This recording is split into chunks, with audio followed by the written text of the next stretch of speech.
Hello mga kamar! Hello mga sisi! Welcome to our channel! So kung bago ka pa lang sa aking channel, please don't forget to subscribe and click the bell notification para ma-update ka sa aking mga upcoming na videos. So for today, may time ako mag-vlog and kamusta ka naman sisi na nandyan? Maraming salamat sa inyong panonood, mga ate, mga kuya, at maraming pong salamat sa inyo dahil kahit pa paano nandyan kayo lagi para isupport yung aking vlog na randomness kung ano-ano na lang, di ba? So ngayon, may time ako. Ang topic natin ngayon, ikaw, isa ka ba sa tao na, mahilig ka uminom ng coffee, tsaa, juice, or whatever man? Yung tipong hindi nawawala sa iyong shopping list, yung lagi mong binibili, yung lagi mong iniinom araw-araw na hindi nawawala. Yung favorite mo. So, kung ano ang favorite mo, please don't forget to comment down below para naman ma-share nyo sa akin. And ngayon, isi-share ko sa inyo kung ano yung mga favorite ko na iniinom na hindi nawawala sa aking shopping list, na hindi nawawala sa aking everyday journey of my life. Kasi lagi ko talaga silang iniinom at hindi sila nawawala sa akin. So, yeah, if you are interested, please stay tuned and happy watching!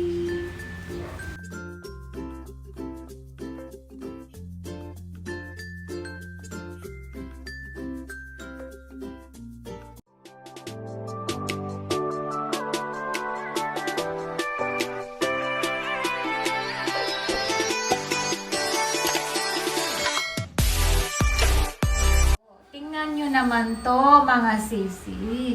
Isang palanggana, ganyan kadami ang aking favorite na iniinom na laging kabilang sa aking shopping list. O diba?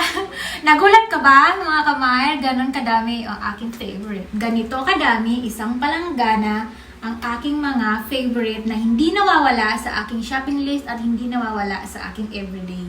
So, ganyan kadami. So, isa-isahin natin na i-introduce ko sa inyo kung ano ang mga ito. Wala lang, share ko lang sa inyo. Baka sakaling makakuha ka ng idea, mai-try mo, or magustuhan mo, why not, di ba? So, number 1, ito ang aking pinagmamalaki na all the way from Indonesia. In-order ko po ito online. Nag-antay ako ng pagkatagal-tagal, 2 weeks yung delivery. So, ito ay yung Diffie Green Coffee, Fresh Natural and Diet Alami. So, ang nakalagay dito is Indonesian word. Hindi ko na maintindihan. Ito lang ang naintindihan ko, green coffee. So, ang laman nito ay green coffee powder. And hinahalo ko siya. Ayan siya, green coffee. Ayan. Ayan, kita nyo. Ayan. Ang amoy nito ay hindi maganda. Medyo mapakla. Pero, kung hilig mo talaga, para sa'yo masarap yan. So, mapakla yung amoy, pero para sa akin masarap siya. So, hinahalo ko po ito sisi dito sa Milo. So, ang Milo na iniinom ko ay, ang tawag dito ay ito. Nestle Milo Nutri-Up for Adults. Ito yung iniinom ko. Yung parang may ano siya, may 100% B vitamins, protein, and calcium. So, ito ang iniinom ko. Nakahalo nitong green coffee. Minsan naman, pag boring, ito na lang ang iniinom ko. So, di ba, may Milo tayo, may green coffee. And then next, eto, green coffee din. So, di ba, mahilig ako sa green coffee. Yes, ang sarap. So, ito naman, product of the Philippines. So, may, local brand. Green Coffee Natural Filipino product. So, ito naman, green coffee powder din siya. Nabili ko siya sa Shopee. And, ang pagka-powdery naman niya, hindi siya masyadong green. Medyo white siya. At ang pag-inom naman nito, hinahalo ko siya sa mga juices. Like apple cider, iced tea, lemon, ginger, hinahalo ko siya. So, ang lasa nito, medyo parang lasang gamot, pero hindi siya kasing tapang, unlike nito na pure green coffee na all the way from Indonesia. So, ayan siya. So, iniinom ko po ito lahat, hindi itong lahat iniinom ko araw-araw. Kumbaga, pumipili lang ako dito kung ano yung gusto ko, pero lahat ito iniinom ko talaga. So, kunwari, feel ko mag-Milo ngayon, or feel ko mag-green coffee, and then next the other day, iba naman dito. So, ganon. So, ayan. Green coffee. Ayan. Local brand. And then, the other one, ito naman. Ito, yung iniinom ko na black coffee. Itong Nescafe Classic. So, ito yung iniinom ko. 100% puro natural. Ayan. Local brand din ito. Made in the Philippines. So, ayan siya. Tingi-tingi lang binibili ko kasi para ako lang naman na nagkakape dito sa bahay. Mga kasama ko, hindi naman. So, ito naman, iniinom ko ito. At hinahaluan ko siya ng collagen. And then, hinahaluan ko siya ng coconut oil. So, parang bulletproof coffee siya. Yun ang iniinom ko na lagi kong pinapartner dito. Tapos, ang ginagamit kong sugar ay coconut sugar or honey. So, yun. Ito siya. So, ito naman, ito yung iniinom ko na collagen. Na-vlog ko na to dati, diba? So, Pure Beauty Collagen. Ito ay made from Japan. Yes, medyo pricey po siya. Ito ay pumapatak ng 1-2. At kung sale, swerte na kung mabili mo itong 950. Swerte mo kung sale. Pero most of the time, mga 1,150, 1,2, 1,3. So, depende sa seller. So, ito, hinahalo ko to either sa juice or sa Milo or sa coffee or sa tubig. Pero hindi ko siya prepared na inumin sa tubig kasi hindi ko gusto ang lasa. Para siyang ewan. Basta hindi ko gusto yung lasa niya. Pero, pag hinalo ko siya sa mga any kind of drinks, hindi ko na mamalayan yung lasa niya. Which is okay siya. So, next, ang iniinom ko pa na coffee ay ito. O, diba? Green coffee na naman. Ayan. Ito naman, wala na siyang laman. Patunay na ito ay naubos ko na. So, ang laman po nito ay 10 pieces. Ayan, ubos na. Wala siyang laman. Local brand, made on the Philippines. So, green coffee. Masarap po ito. 3-in-1. Hindi siya matamis. Hindi siya mapait. Then, yung coffee ni Madam Kilay na nainom ko na, nawala na yung box. Which is, hindi ko siya pig-include dito kasi hindi naman siya lagi kong binibili. Kumbaga, that time na binili ko siya para i-vlog at para i-testing ko. So, itong makikita ninyo, ito yung mga lagi kong binibili, as in, lagi kong ininom. Next, continue tayo sa ito. Ito naman yung isa pang coffee na iniinom ko.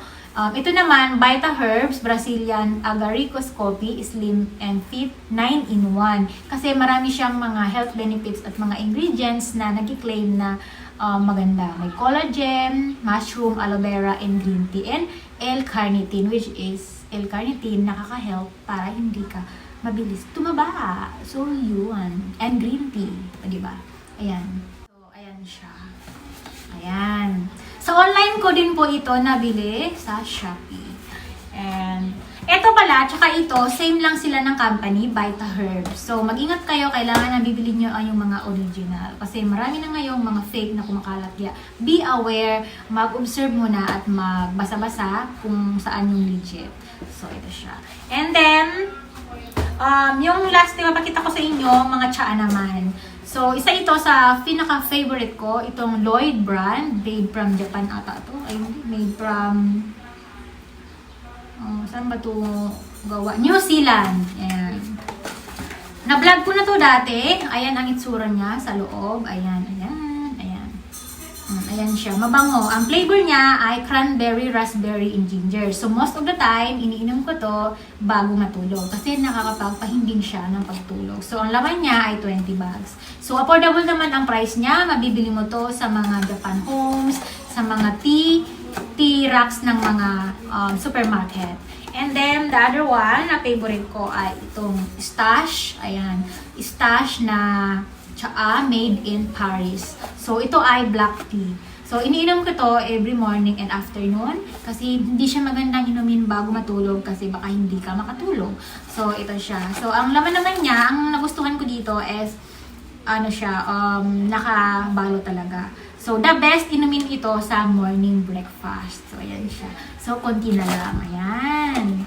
And then, next na tsaa na iniinom ko ay itong Lipton. So, itong Lipton, alam niyo naman na ito ang pinaka sikat dito sa Pilipinas, bukod sa affordable at maraming umiinom. Masarap ito haluan ng gatas or ng lemon. So, mura lang siya itong Lipton tea. So, hindi siya bukas kasi nga bago.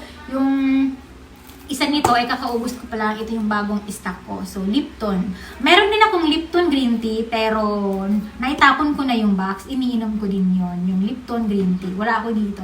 So, next naman, iniinom ko itong green tea na gold leaf. Mas gusto ko to compare doon sa Twining, kasi yung Twinings, alam niyo naman, super pricey. Unlike dito, ito ay affordable. So, mas preferred ko to black tea. Inom ko rin ito morning or afternoon. So, twice a day lang ang pagtsatsaa ko kasi masama yung lagi kang nagtsatsaa. Ma-over-caffeinated ka na rin. So, ito naman, maganda rin siya. Ang laman nito sa loob ay 24 tea bags. Ayan. Napabawasan ko pa lang siya ng 2. So, ang itsura naman niya, ganyan. Gusto ko yung mga tsaan ng mga nakasealed ng secured. Ayan siya. Ayan. O, diba? Ang dami kong tsaa sa buhay. So, ayan. Eto. Masarap din ito. At, based on my experience, nakaka-help ito sa akin na hindi ako masyadong nagugutom. Tapos, para mabilis yung, metabolism. So, ayan siya. Green tea. Ibang brand nga lang. Maraming mga green tea, diba? May Twinings, kung ano-ano pa. May Lipton, marami. Pero ito yung favorite ko kasi affordable siya and masarap. And then, the last one na meron ako dito ay itong moringa na tsaa. Moringa and with lemongrass na herbal tea. So, iniinom ko rin ito kapag may mga stomach cramps ako, na feeling bloated ako, masakit ang tiyan ko, pag may period ako. Ito yung iniinom ko, which is very, relaxing kapag iniinom mo. So, ang itsura naman niya sa loob ay ganyan. Ayan siya, moringa. Ayan, moringa powder siya. Hindi siya yung tea bag na parang inaano mo, dinidip sa. Ito ay powder na. Powder tea. So, pwede itong pigaan mo siya ng lemon or ng kalamansi. Masarap siya. So, ayan. Tapos, parang yun lang. Ayan lang. So, eto lang lahat ng to, yung mga favorite kong inumin na masaya ako na i-share ko sa inyo. So, kung mayroon kayong katanungan, please don't forget to comment down below and hasagutin ko po yan as much as I can. So, disclaimer, ito po ay hindi sponsored, ha? Lahat po ito binili ko at lahat ito pinakita ko sa inyo kasi wala lang. Gusto ko lang i-share. So, ganito kadami po yan. Isang palanggana ang aking mga anik-anik sa buhay na iniinom. Yung iba, wala dito kasi wala na akong box kaya hindi ko na sila na-include. Pero most of the time, ito talaga ang favorite na iniinom kong, lagi kong nire-restock dito sa bahay. So, yeah. This is based only on my experience at based on my thoughts. So, sana nagustuhan din nyo yung aking simple vlogs na nag-share ako ng something about myself. So, kung gusto mong i-try, it's up to you kung gusto mong i-try. So, for now, bye-bye na mga sisi and mga kamayar and see you on my next vlog. Thank you for watching and have a nice day and mag-ingat kayong lahat palagi and God bless you all. So, bye-bye! Thank you for watching!